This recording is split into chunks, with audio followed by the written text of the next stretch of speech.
नमस्कार मित्रों, इल्विन क्लासेस के YouTube प्लेटफॉर्म पे आपका बहुत बहुत स्वागत है। मेरा नाम विवेक है।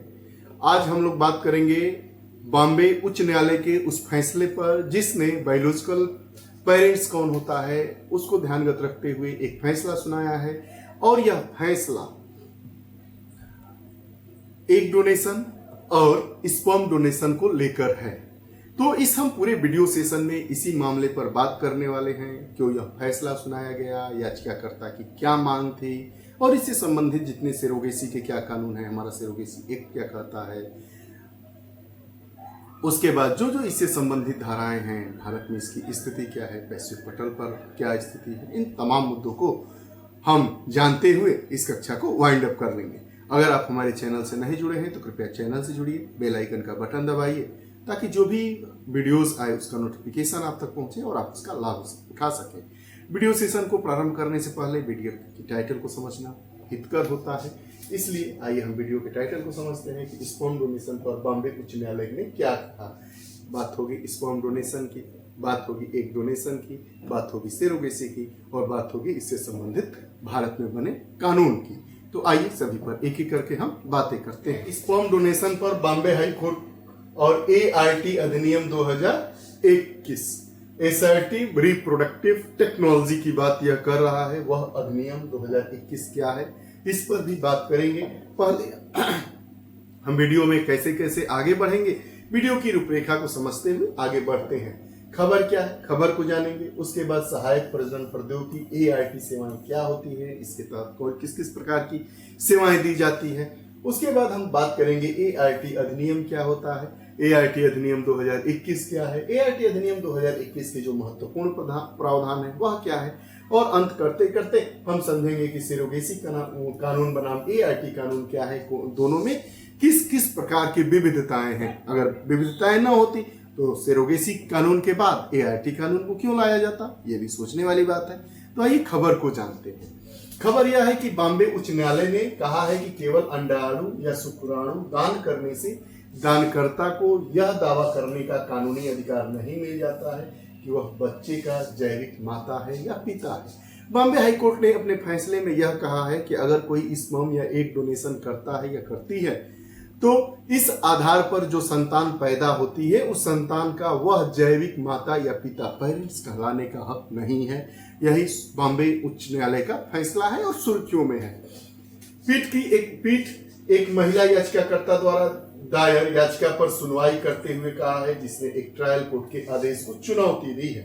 ट्रायल कोर्ट ने महिला को सेरोगेसी के माध्यम से पैदा हुई अपनी जुड़वा बेटियों से मिलने की अनुमति देने से इनकार कर दिया गया था। जो ट्रायल कोर्ट था वह महिला जो थी उसको सेरोगेसी के थ्रू उसके जुड़वा बच्चे हुए थे और उस महिला को अपने बच्चों से मिलने के लिए मना कर दिया गया था। और ट्रायल कोर्ट ने यह चुनौती दिया था कि वह उसके जैविक बायोलॉजिकल मदर फादर मतलब नहीं है, पेरेंट्स नहीं है, इसलिए उनको नहीं मिलने दिया जाएगा। इसी को बॉम्बे हाई कोर्ट में चुनौती दी गई थी। बॉम्बे हाई कोर्ट ने इस फैसले को ही पलट दिया और जानिए क्या हुआ। दानकर्ता मतलब जो डोनेटर हैं, चाहे वो स्पर्म का डोनेट करने वाला पुरुष हो या एक डोनेटर महिला हो, दानकर्ता अनुवांशिक मां है, जैविक मां नहीं है। अब आइए बात करते हैं जैविक प्रौद्योगिकी क्या है, सहायक प्रजनन प्रौद्योगिकी क्या है, एसर्टिव रिप्रोडक्टिव टेक्नोलॉजी क्या है, यह क्या है, इसके बारे में आइए बात करते हैं। ART अर्थात शुक्राणु या अंडाणु, शुक्राणु मतलब स्पर्म, अंडाणु मतलब एग को मानव शरीर से बाहर प्रसंस्कृत कर युग्मक या भ्रूण को महिला की प्रजनन प्रणाली में स्थानांतरित करके गर्भ धारण करने की एक तकनीकी है। बात समझिए, A, B और C। शुक्राणु या अंडाणु को मानव शरीर से बाहर, एग या स्पर्म को मानव शरीर से बाहर, ये कोई जार है या कोई ऐसा तकनीकी होगा, उसमें अलग से इसको प्रसंस्कृत किया जाएगा और जो होगा मेन उसमें उसके गर्भ में इसको स्थानांतरित करके गर्भाधारण करवा दिया जाता है। इसी को ART सहायक प्रजनन प्रौद्योगिकी कहा जाता है। इस प्रौद्योगिकी में 3-4 प्रकार की ऐसी सहायक प्रजनन प्रणालियों का उपयोग करके, प्रौद्योगिकियों का उपयोग करके गर्भधारण को मूल रूप दिया जाता है। उसमें एग या स्पर्म डोनेशन है, मामला इसी पर हो रहा है। इन विट्रो फर्टिलाइजेशन की भी बात होती है और सेरोगेसी इसी का एक अंग है। ऐसे कई तरीके हैं।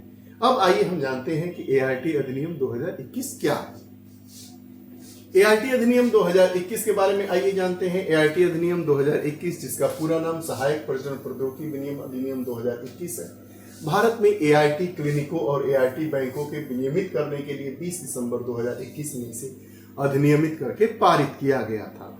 एआरटी क्लिनिक जिसमें एग या स्पर्म डोनेशन किया जाता है इन विट्रो टेक्नोलॉजी के द्वारा, उसके बाद सेरोगेसी या तमाम तरह की जो प्रणालियां हैं, सहायक टेक्नोलॉजी हैं, उनके द्वारा गर्भ धारण किया जाता है। होते हैं जो गर्भ धारण करने में किसी भी कारणवश वह कंसीव नहीं कर पाते हैं, गर्भ को कंसीव नहीं कर पाते हैं, तो उनके लिए यह टेक्नोलॉजी उपयोग में लाई जाती है।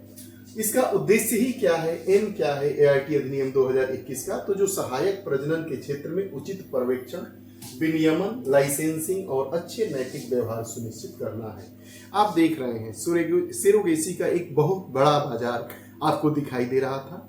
इसमें नैतिकता कम और अनैतिक कार्यों का ज्यादा संलिप्त होना बताया जा रहा है। इसीलिए एआरटी अधिनियम 2021 लाया गया कि जो इस तरह के क्लिनिक होंगे, बैंक होंगे, उसमें जो कार्य हो नैतिक रूप से हो, अच्छे कार्य हो, पारदर्शी हो, उनकी शुचिता बनी रहे, यही इसका उद्देश्य था। इसका महत्व क्या है?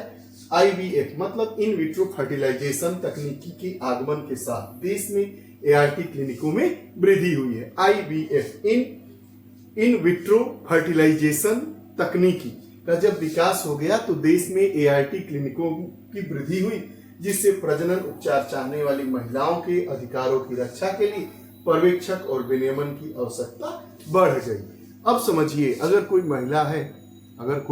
महिला है, उसका पति मर जाता है और उसकी कोई संतान नहीं है, और अगर वह संतान चाहता है तो एआरटी कानून उसे यह अधिकार देता है कि आप इन सहायक प्रजनन तकनीकियों के माध्यम से आप मां बन सकती हैं, आप संतान प्राप्त कर सकती हैं। अब चूंकि ऐसी चाहने वाली महिलाओं या और महिलाएं ऐसी जो पति पत्नी हैं, संतान नहीं उत्पन्न कर पा रहे हैं किसी कारणवश, तो उनको संतान देने के लिए वह पेरेंट्स के रूप में अपने आप को स्थापित कर सके, इसके लिए उनके अधिकारों की रक्षा के लिए वैसे लोगों के विनियमित जो कानून है, उनके लिए कानून को सही दिशा में पारदर्शी तरीके से इसकी नैतिकता को ध्यानगत रखते हुए एआरटी अधिनियम 2021 को अधिनियमित और पारित किया गया था। एआरटी अधिनियम 2021 है, उसका क्या प्रावधान है? एआरटी क्लिनिकों और बैंकों का पंजीकरण। एआरटी जितने क्लिनिक्स हैं और बैंक हैं, उनका सबसे पहले पंजीकरण होगा। एक राष्ट्रीय रजिस्ट्री का निर्माण किया जाएगा, एक राष्ट्रीय रजिस्ट्री का निर्माण होगा। उसके बाद देश के जितने एआरटी क्लिनिकों और बैंकों के विवरण के साथ एक केंद्रीय डेटाबेस के रूप में यह कार्य करेगा कि पूरे देश में कितने इस प्रकार के बैंक और क्लिनिक हैं, उनके बारे में एक डेटा जारी करता है, उनका डेटाबेस के रूप में कार्य करता है। राष्ट्रीय और राज्य बोर्ड सेरोगेसी अधिनियम 2021 के तहत गठित राष्ट्रीय और राज्य बोर्ड एआरटी सेवाओं के विनियमन के लिए राष्ट्रीय और राज्य बोर्ड के रूप में भी कार्य करेंगे। उसके बाद जो कमीशनिंग पार्टी मतलब वही जो संतान पाने के इच्छुक दंपति होते हैं, चाहे केवल वह महिला होती है, तो उसको हम क्या कहते हैं? कमीशनिंग पार्टी उसको कहते हैं। तो जो कमीशनिंग पार्टी है, कमीशनिंग पार्टियों के लिए पात्रता मापदंड क्या होगी कि जो एआरटी सेवाएं एकल महिलाओं या विवाहित जोड़ों द्वारा कमीशन की जा सकती हैं। महिला की उम्र 21 से 50 वर्ष होनी चाहिए और पुरुष की उम्र 21 से 55 वर्ष के बीच में होनी चाहिए। जो कमीशनिंग पार्टी होती है, अर्थात ऐसे दंपति, ऐसे विवाहित जोड़े जो चाहते हैं कि अब हम संतान अपने नहीं प्राप्त कर सकते हैं, तो इसके लिए हमें एआरटी तकनीकी का सहारा लेना पड़ेगा, उसके लिए ये कमीशन पार्टी बन सकते हैं। यही इसका एक कारण था। इसमें प्रश्न यह पूछा जा सकता है कि जो कमीशनिंग पार्टी बनती है उसके लिए महिला की उम्र क्या होनी चाहिए? तो महिला की उम्र 21 वर्ष से 50 वर्ष के बीच में हो और पुरुष 21 से 55 वर्ष के बीच में हो। साथ ही साथ यह जो एआरटी तकनीकी है, उसके माध्यम से विदेशी नागरिक भी इसका लाभ उठाने में सक्षम होंगे। दानकर्ताओं के लिए मापदंड क्या होगा? अगर कोई विदेशी नागरिक ऐसा चाहता है, कमीशनिंग पार्टी बनना चाहता है, तो वो भी इसका लाभ उठा सकता है। लेकिन दानकर्ता अर्थात जो स्पर्म डोनेट करेगा या जो एग डोनेट करेगी महिला, उसके लिए क्या उसके प्रावधान है, उसके क्या मापदंड है, आइए इसको जानते हैं। तो जो दानकर्ताओं के लिए मापदंड होंगे, पुरुष 21 से 55 वर्ष के बीच अपने स्पर्म को डोनेट कर सकता है, और जो महिलाएं होंगी वो 23 से 35 वर्ष के बीच उनकी उम्र होनी चाहिए। महिलाओं द्वारा केवल एक बार ही एक डोनेशन होगा, 7 से अधिक अंडे उससे प्राप्त नहीं होंगे। महिलाओं द्वारा जो केवल एक ही बार एक का डोनेशन किया जाएगा और उसकी संख्या 7 से ज्यादा नहीं हो सकती है। कि जो ART अधिनियम 2021 के प्रावधानों में आगे क्या है, एक बैंक को एक से अधिक कमीशनिंग पार्टी को एक ही दाता के युग्मकों की आपूर्ति नहीं करनी चाहिए। अब इसका मतलब क्या हुआ, अगर कोई कमीशनिंग पार्टी है अर्थात कोई दंपति है, यह चाहता है कि मुझे इन तकनीकी के द्वारा संतान मिल जाए, तो उसे स्पर्म या एग की जरूरत होती है। तो कोई दानकर्ता एक ही कमीशनिंग पार्टी को एक ही बार वह दान कर सकता है अपने स्पर्म को या एग को। ऐसा इसलिए कहा जाता है कि अगर उन दोनों, जैसे मान लीजिए BC और दानकर्ता A है, A ने कमीशनिंग पार्टी B को भी दान किया अपना स्पर्म और C को भी दान कर दिया, दोनों से संतानें उत्पन्न हो गई, मान लीजिए कि एक से मेल और एक से फीमेल, और भविष्य में जाकर उनकी शादी होती है, तो जो उनसे उत्पन्न संतानें होंगी उनमें कोई विकार न हो, उन विकार को न हो, इसलिए उस दूरदर्शिता को अपनाते हुए इस ART अधिनियम 2021 में ऐसा प्रावधान किया गया है कि एक बैंक को एक से अधिक कमीशनिंग पार्टी को एक ही दाता के युग्मकों की आपूर्ति नहीं करनी चाहिए। प्रत्यारोपण से पहले आनुवंशिक बीमारियों की जांच करना आवश्यक होता है, अर्थात जैसे हम स्पर्म का प्रत्यारोपण जैसे किया गया, स्पर्म या एग डोनेट करके बाहर कहीं प्रसंस्कृत रूप में कर लिया गया और गर्भाधारण की स्थिति में उस जो कमीशनिंग पार्टी में है उसमें गर्भ को ट्रांसप्लांट कर दिया गया, उसमें भेज दिया गया तकनीकी के माध्यम से। तो यही बात कह रहा है कि उस प्रत्यारोपण से मतलब गर्भ को ट्रांसफर करने से पहले उसके आनुवंशिक विकारों की जांच होती है। अगर जांच पॉजिटिव पाई जाती है तो उसको वहीं पर समाप्त कर दिया जाता है, अगर जांच नेगेटिव होती है तो उसको आगे फॉरवर्ड किया जाता है। और लिंग चयनात्मक सेवाएं प्रदान करना इसमें प्रतिबंधित किया गया है। जैसे हमने गर्भ को बाहर ही प्रसंस्कृत कर लिया, तो अब हम यही नहीं बताएंगे कि जो डोनेटर है उससे जो बाहर प्रसंस्कृत गर्भ हो रहा है वह बच्चे का है या बच्ची का है, बॉयज है या गर्ल्स है, इसको बताना प्रतिबंधित है। ART के माध्यम से पैदा हुए बच्चे को कमीशनिंग जोड़े का जैविक बच्चा माना जाएगा और कमीशनिंग जोड़े के प्राकृतिक बच्चे के लिए उपलब्ध अधिकारों और विशेषाधिकारों का अधिकार होगा। इससे आप क्या समझते हैं, ART तकनीकी के द्वारा जो संतान पैदा होगी वह क्या होगी, जैविक बच्चा मानी जाएगी। कमीशनिंग जोड़े का ऐसे जोड़े जिनमें गर्भ प्रत्यारोपित किया गया था, धारित किया गया था बाहर से डोनेटरों के द्वारा, बाहर गर्भ को प्रसंस्कृत करने के बाद, वह क्या होंगे, इसके जैविक मतलब बायोलॉजिकल उसका पेरेंट्स माने जाएंगे, बायोलॉजिकल उस पेरेंट्स के बच्चे माने जाएंगे और उन्हें वही सब अधिकार प्राप्त होंगे जो नेचुरली रूप से चाइल्ड बर्थ होता है, उसमें चाइल्ड बर्थ होता है, बच्चे पैदा होते हैं, उन बच्चों का वही अधिकार होगा जो ART तकनीकी के द्वारा जो बच्चे पैदा होंगे, संतानें पैदा होंगी, उनको मिलेगा।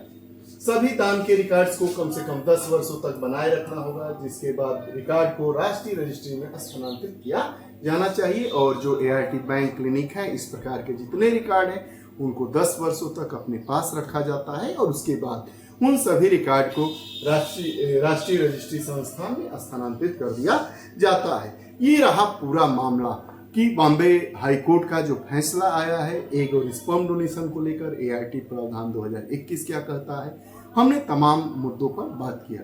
आपको यह हमारा वीडियो सेशन कैसा लगा कमेंट बॉक्स में जरूर बताइएगा। पुनः ऐसी ही वीडियोस के साथ हम रोज उपस्थित होते रहते हैं। बहुत बहुत धन्यवाद, नमस्कार।